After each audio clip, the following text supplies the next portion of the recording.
Assalamualaikum warahmatullahi wabarakatuh.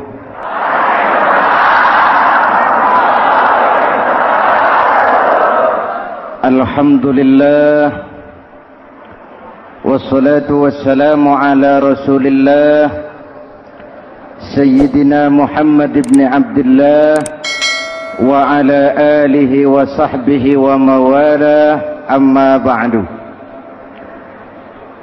Hadirin hadirat ma'asyiral muslimin yang saya cintai, Ramadan adalah madrasah, sekolah, tempat di mana kita banyak sekali belajar tentang hidup dan kehidupan, supaya kita lebih siap menghadapi hidup, supaya kita punya wawasan, supaya kita mampu melihat persoalan jauh ke depan, supaya kita tidak terjebak pada keuntungan sesaat tapi merugikan jangka panjang. Malam ini saya ingin mengajak kita semua melihat kurikulum Ramadan. Pelajaran apa yang diberikannya kepada kita? Pertama, Ramadan mengajarkan kita menjadi orang-orang yang sabar, ulet, dan tahan uji. Ini zaman di mana persaingan tajam. Betul? Jangankan jadi pejabat tinggi, jangankan jadi pengusaha sekarang ini, jadi kiai saja kalau tidak sanggup bersaing,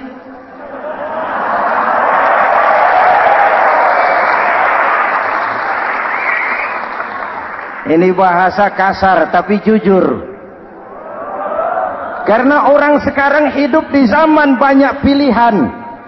Akibat persaingan yang semakin tajam, orang sering kehilangan kesabaran. Kepengen cepat kaya, lalu tidak sabar. Makan renten, nipu orang, buka peternakan tuyul,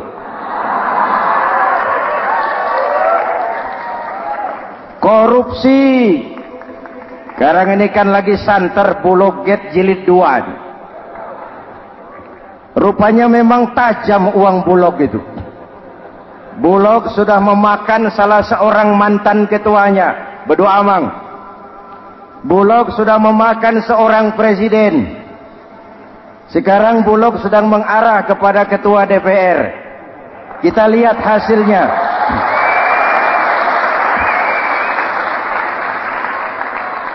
Tentu saja kita prihatin, karena kita tahu ekonomi kita sedang sulit.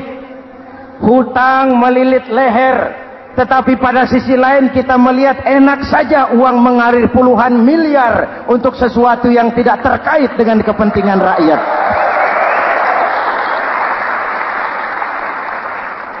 Karena itu puasa mendidik kita sabar. Biar lapar melilit perut, biar haus mencekik tenggorokan. Kalau maghrib belum datang, jangan sentuh makanan, jangan ambil minuman. Sabar. Betul? Ada waktunya. Lalu lintas itu macet karena kendaraan besar tidak mau ngalah, kendaraan kecil tidak tahu diri. Betul? Antrian di pasar kacau karena yang sudah dapat nggak mau minggir, yang di belakang dorong-dorong. Betul? Dimanapun antrian kacau, Bung. Kalau yang sudah dapat mau dapat lagi, yang nunggu kelamaan, akhirnya dorong-dorongan, kacaulah kehidupan sosial. Puasa melatih kita sabar. Karena sebagai bangsa kita punya latar belakang sejarah. Kita ini bangsa yang ditempa oleh segala macam kesulitan. Kita 350 tahun dijajah Belanda, sulit. Setelah merdeka, kita dirongrong oleh berbagai macam pemberontakan, susah. Lalu PKI berontak, susah lagi. Lalu berdiri Orde Baru, lama-lama susah lagi. Orde Baru selesai, muncul reformasi,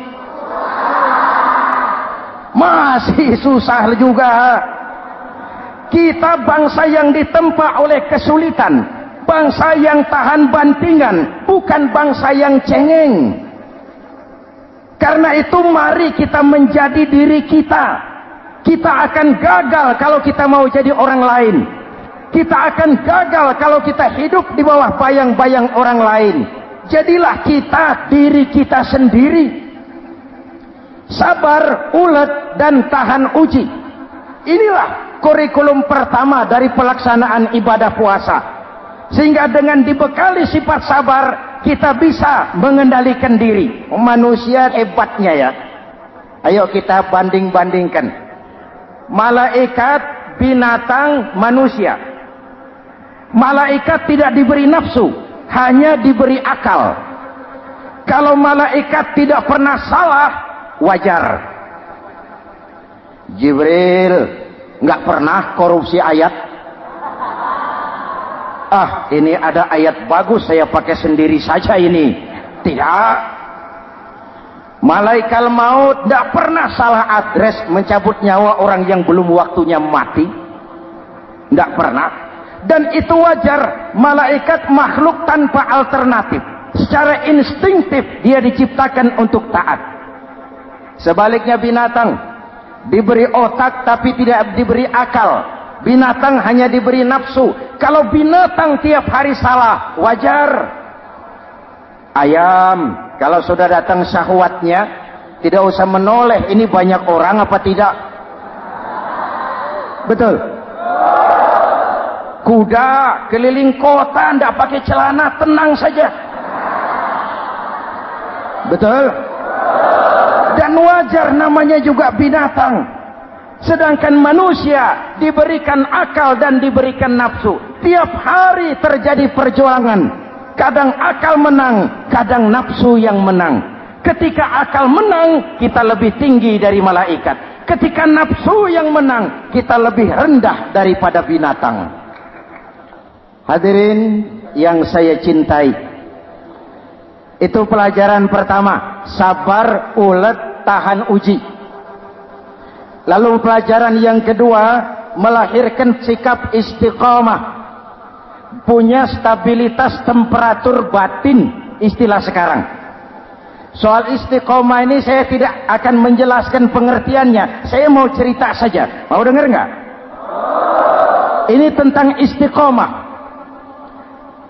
Dalam satu pertempuran, Jenderal Salahuddin Al-Ayyubi bersama tentaranya, tentara Islam, pernah mengalami kekalahan. Karena kalah, banyak yang ditahan jadi tawanan orang-orang kafir, beberapa perwira dan banyak ofsir. Tercatatlah ada 3 orang ofsir jadi tawanan raja kafir ini. Satu hari raja kafir musyawarah dengan perdana menterinya. Perdana menteri, saya tuan raja, ini tawanan Islam ini enaknya diapain? Kalau enaknya sih dibunuh saja tuan raja, selesai urusan. Soal bunuh sih gampang, Perdana Menteri. Maksud tuan raja, bujuk saja agar dia meninggalkan Islamnya, ikut ke agama kita. Nanti kita kasih hadiah. Begitu. Iya, baiklah. Besok saya sidang 3-3-nya. Besoknya ini 3 ofsir disidang di tempat terbuka langsung oleh Perdana Menteri. Mula-mula dipanggil ofsir pertama. Ofsir pertama, ya Perdana Menteri, sini. Baik. Kamu tahu kamu siapa? Tahu. Siapa kamu? Tawanan. Iya, kalau tawanan bisa diatur kan? Diatur bagaimana? Kamu mau nggak ikut saya bersama Tuan Raja meninggalkan Islam agamamu, mengkhianati saudara-saudaramu sebangsa, setanah air, sekeyakinan? Ikut dengan saya, tinggalkan Islam. Nanti kamu akan saya angkat jadi pejabat tinggi, gaji cukup, rumah cukup, kendaraan cukup, istri cukup. Tapi kalau kamu menolak, kamu akan saya bunuh. Tuan Perdana Menteri, ya. Apa Anda menyangka selama ini saya berjuang karena kepengen kedudukan yang tinggi? Nih. Tuan menyangka saya berjuang ini karena kepengen harta yang banyak, jaminan hari depan yang memadai? Tidak, Tuan Perdana Menteri. Saya tinggalkan keluarga, kampung halaman, sanak famili, handai taulan. Saya jihad karena mengharap ridho Allah Subhanahu wa ta'ala. Tapi sekarang kamu tawanan kan? Itu resiko perjuangan. Kamu tidak mau meninggalkan Islam? Tidak. Kamu akan saya bunuh. Silakan. Kamu tidak takut mati? Tidak. Kamu berani? Dari kemarin. Apa dikira baru sekarang saya berani? Tuan Perdana Menteri, saya berharap memang saat-saat seperti ini bisa saya temukan. Ibadah saya sedikit, sholat saya kurang, puasa saya kurang. Barangkali dengan jihad saya bersimbah darah, mati di tangan Tuhan, Allah akan mengampuni dosa-dosa saya dan saya dapat tiket untuk mencapai keridhaannya.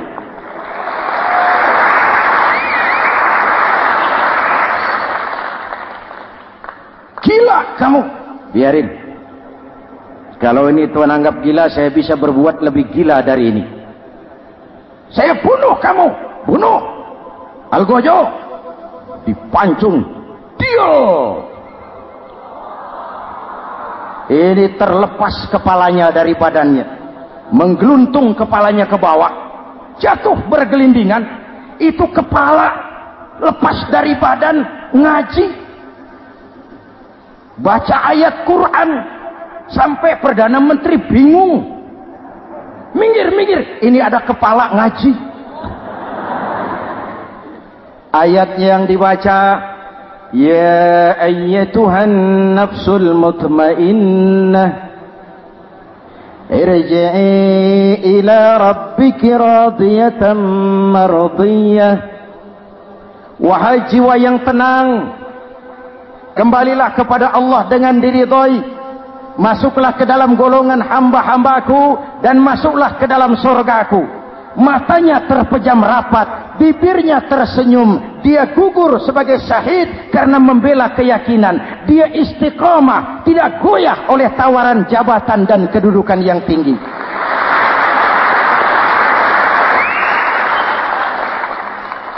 Perdana Menteri geleng kepala. Dasar orang Islam. Panggil officer kedua. Officer kedua. Ya, Perdana Menteri. Kamu sudah lihat temanmu yang barusan?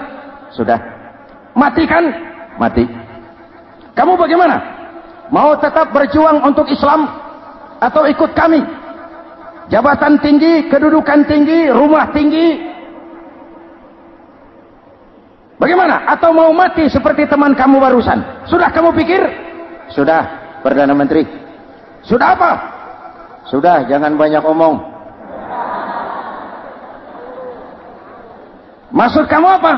Saya sudah tidak sabar mau nyusul teman saya yang barusan itu. Saya tidak bayangkan bagaimana dia disambut oleh malaikat di surga, disambut oleh para bidadari di surga, menggapai ridho Allah. Oh, Perdana Menteri, sudah jangan banyak omong. Kalau mau potong saya. Perdana Menteri bilang ini lebih gila dari yang pertama. Yang pertama masih mau diajak ngomong, ini malah langsung minta disembelih. Ayo, Algojo, potong. Potong lagi. Dia terpisah lagi kepalanya dengan badan, jatuh ke bawah, menggeluntung, ngaji lagi. Ayatnya yang dibaca, wujuhun yawma izin nadirah ila rabbiha nazirah. Muka mereka hari itu berseri-seri kepada ridho Allah. Mereka memandang bibirnya senyum, matanya terpejam, dan dia ajal dengan husnul khatimah, mendapat syahid karena teguh punya keyakinan, istiqamah dalam perjuangan, tidak goyang, tidak mencela dan mencele.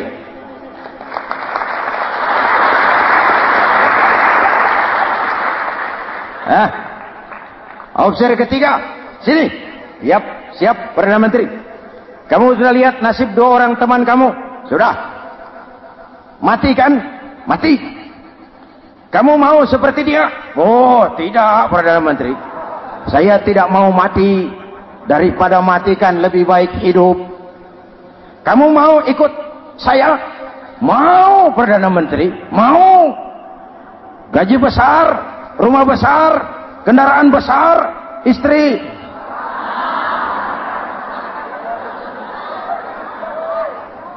Mau, Perdana Menteri, saya mau. Daripada tidak jadi apa-apa, kan lebih baik jadi apa-apa. Daripada tidak punya apa-apa, kan lebih baik punya apa-apa. Oh, jadi kamu selama ini berjuang karena mau cari apa-apa? Iya. Bagus. Nanti saya musyawarah sama Raja. Kamu diangkat jadi bupati di mana? Tunggu ya. Perdana Menteri laporan, Tuan Raja. Ya, ini opsi ketiga kelihatannya baik ini. Dia mau mengkhianati teman-temannya, sebangsa, setanah air, sekeyakinan. Mengkhianati bangsanya, meninggalkan agamanya. Dia mau ikut kita. Kita angkat jadi pejabat di mana dia? Raja senyum. Oh, soal angkat mengangkat sih gampang, Perdana Menteri. Cuma saya pikir-pikir opsi ketiga ini kok tegel-tegelin. Kok sampai hati ya? Temannya sendiri, seiman, sekeyakinan, sebangsa, setanah air dikhianati karena mengejar jabatan, harta, kedudukan. Orang itu, Perdana Menteri, kalau sudah mau mengkhianati saudaranya sendiri, apalagi orang lain.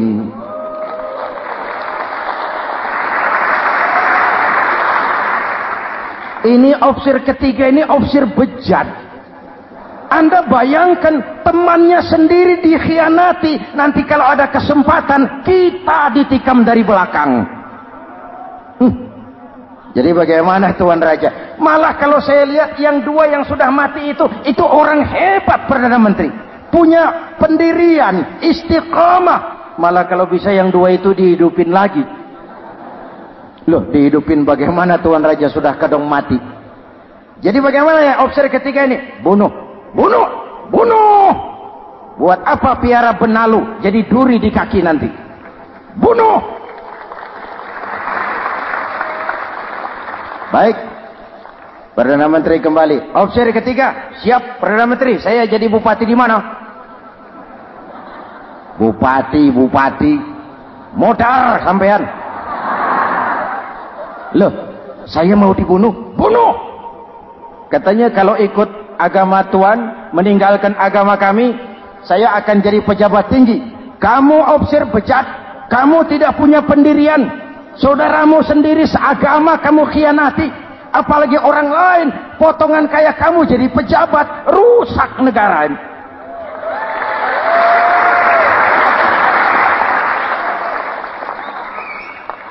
Hadirin hadirat yang berbahagia, saya lanjutkan cerita ini. Nanti kesimpulan diambil sendiri-sendiri. Jadi saya mau dibunuh, Tuan Perdana Menteri. Ya, kamu mau dibunuh. Tidak jadi pejabat. Tidak. Kamu bejat. Bejat kok mau jadi pejabat. Nanti juga kalau kamu jadi pejabat, paling kerjamu memperkaya dirimu sendiri. Paling banter keluargamu dan golonganmu. Rakyat tetap saja tidak terurus.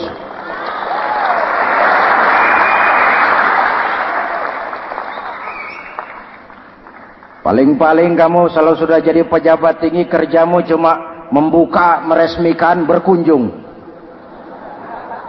Berkunjung, meresmikan, membuka. Membuka, meresmikan, berkunjung. Lah kapan kamu ngurus rakyatnya? Bejat kamu. Jadi saya dibunuh. Bunuh. Iyalah, kalau mau dibunuh ya saya bunuh. Tapi saya mau Islam lagi ah.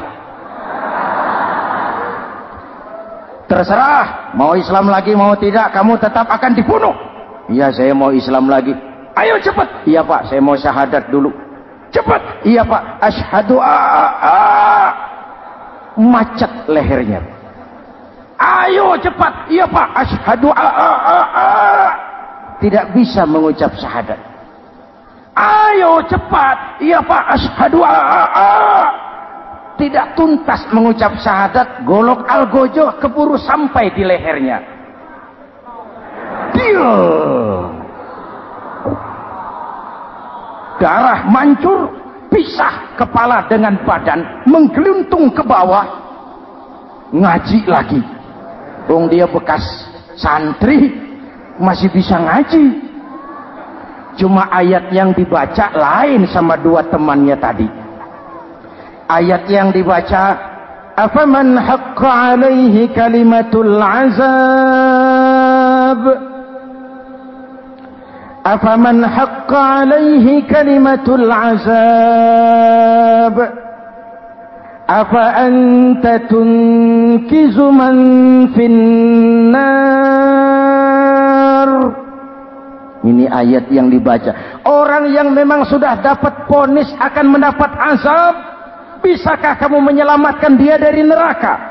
Bertahun-tahun berjuang di bawah bendera Islam untuk kejayaan Islam. Di akhir hayatnya dia tergoda oleh kedudukan dan harta, oleh jabatan dan pangkat. Ia bergeser, imannya rapuh, hilang istiqomahnya, ditinggalkan agamanya, dan dalam keadaan begitu dia mati. Dia su'ul khatimah. Na'udzu. Hadirin, apa guna saya ungkapkan ini? Mari kita belajar. Perlu stabilitas temperatur batin. Saya sering katakan, berapa banyak orang waktu di bawah teriak-teriak, berantas korupsi, ganyang korupsi, sikat korupsi, cuma karena belum dapat kesempatan.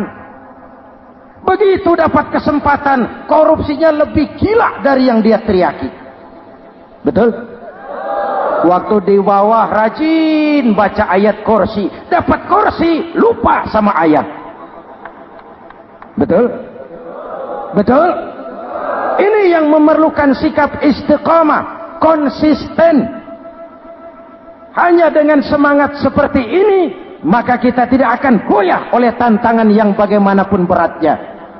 Hadirin yang saya muliakan, Allah berjanji, orang-orang yang beriman kemudian beristiqamah, tatanazzalu alaihimul malaikatu alla takhafu wa la tahzanu, akan turun kepada mereka malaikat seraya berkata, kamu tidak usah takut, kamu tidak usah sedih, Allah akan memberikan pertolongan kepada orang-orang yang istiqamah.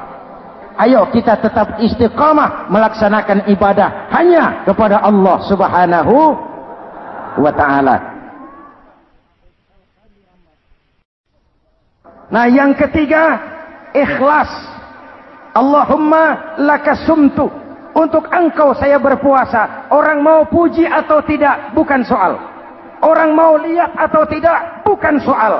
Kalau sudah berbuat, yang penting karena Allah saja.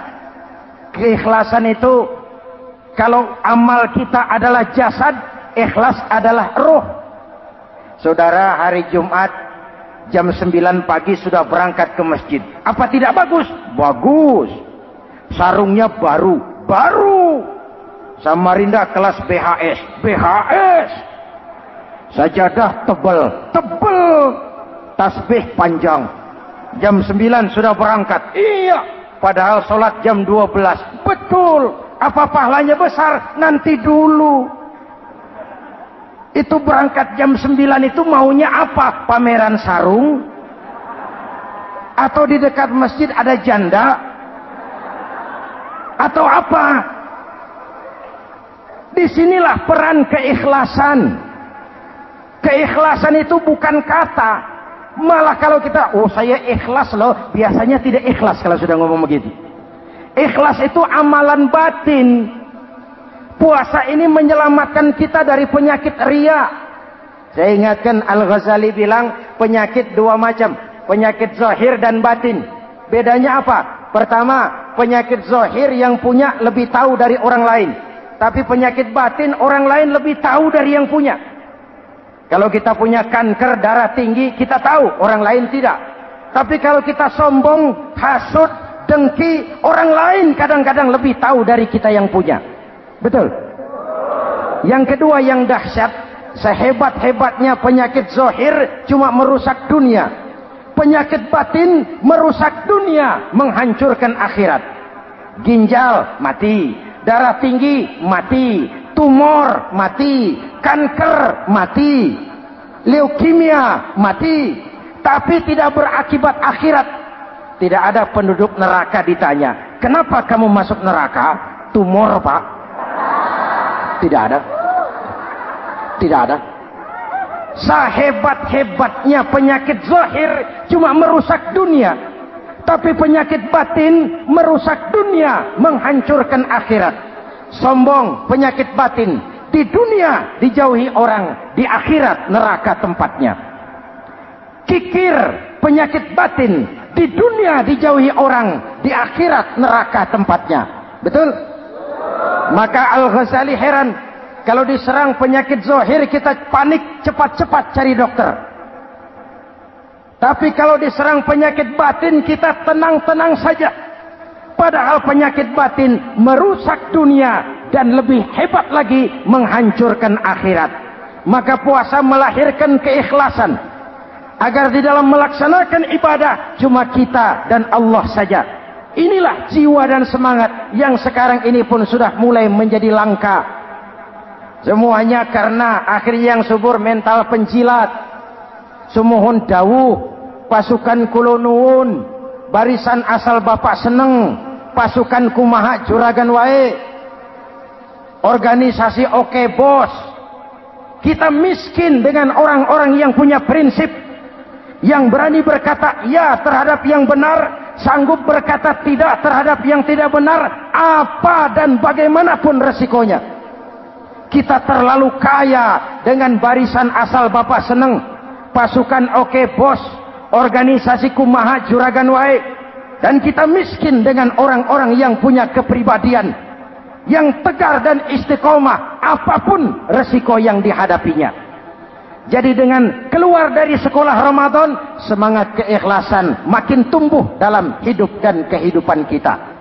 Ibu bapak hadirin hadirat yang berbahagia, itulah makanya puasa disebut ibadah sirriyah, ibadah abstrak, cuma kita dan Allah saja yang tahu.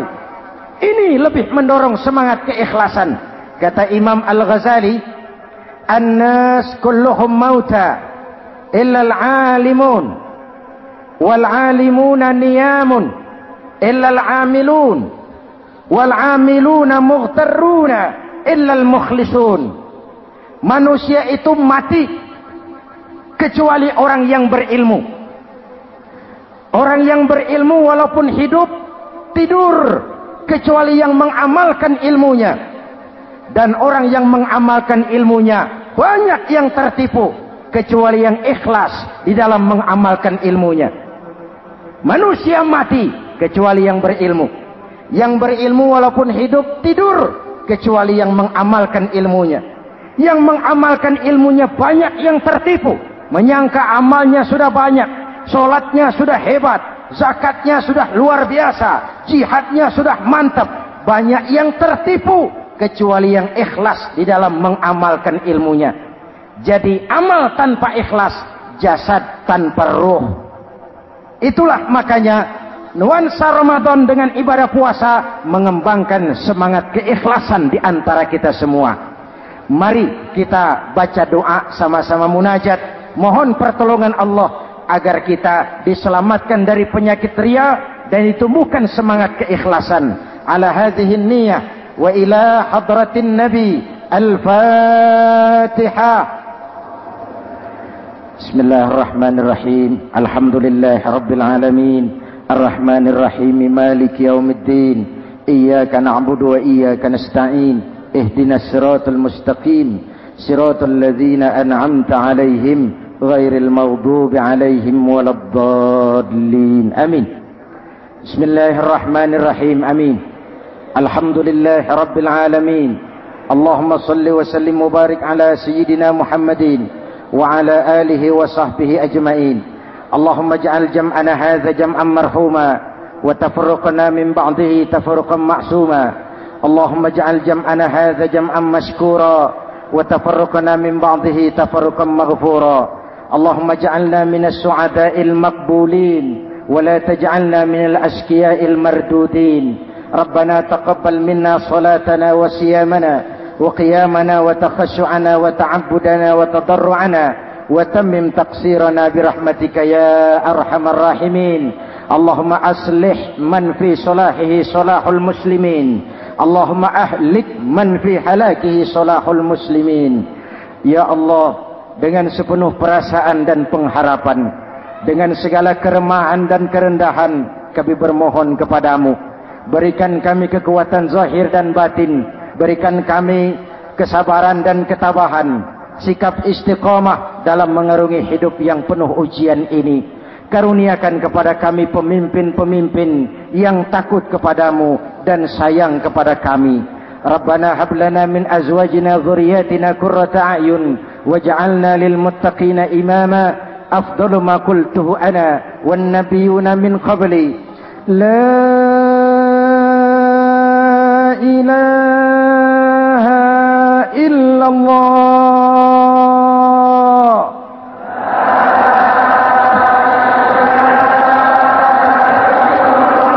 La ilaha illallah.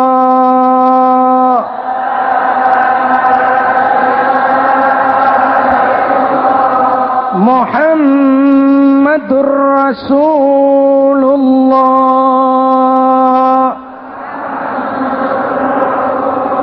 Amin. كلمة حق عليها نحيا وعليها نموت وعليها وبها نبعث إن شاء الله من الآمنين برحمتك يا أرحم الراحمين. صلى الله على سيدنا محمد وعلى آله وصحبه أجمعين. سبحان ربك رب العزة عما يصفون. سلام على المرسلين والحمد لله رب العالمين. السلام عليكم ورحمة الله وبركاته.